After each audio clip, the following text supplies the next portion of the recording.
an incident in my memory is very strong, and it involves certain personalities that were important in my life.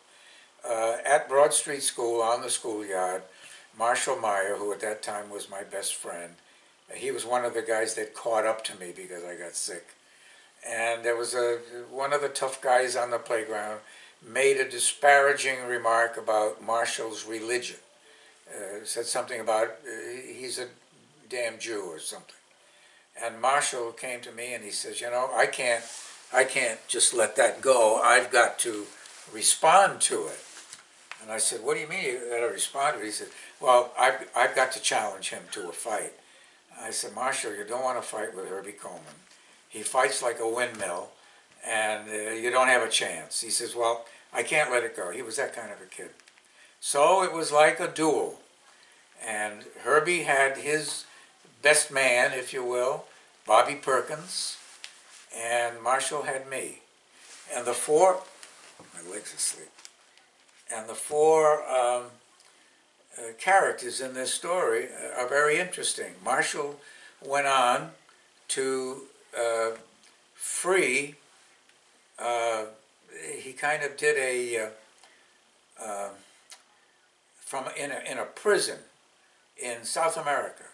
He saved hundreds of lives, and he's the one that was insulted. And Herbie Coleman became a one-star general in the National Guard. Bobby Perkins, his man, became a war hero in the Korean War, and Dick Kurland became a respected educator. And those were the four major characters in this story. Marshall lost that fight. It lasted about 25 seconds. He went down and he admitted that he was beaten, and I got problems with my leg here. And he was so beat up that he didn't want to go home. He didn't win the fight, he lost the fight to a better fighter. And I said to him, Marsh, you can't go home looking like you did. He had a chipped tooth, black eye, he was bleeding from different parts of his head. And I don't think he got one sock in. And I said, you're not going to go home. You're coming with me. He says, where are we going? I said, to the store. We could go to the store, and we'd have to tell that story to everybody that was working in the store because they wanted to hear it. How did this guy get so beat up?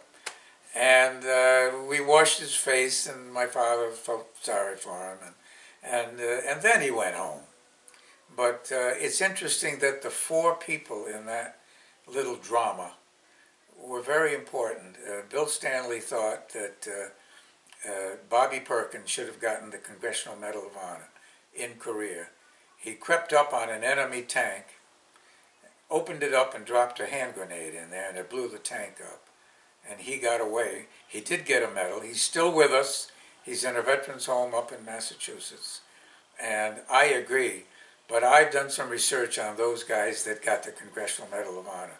Bobby Perkins didn't deserve that. But he certainly was a brave guy to do what he did. And today I was with a friend and we talked about Bobby Perkins, what a tough kid he was. And his brother was tough too. They were athletes, and that's the story of the Jewish and the Catholic fight.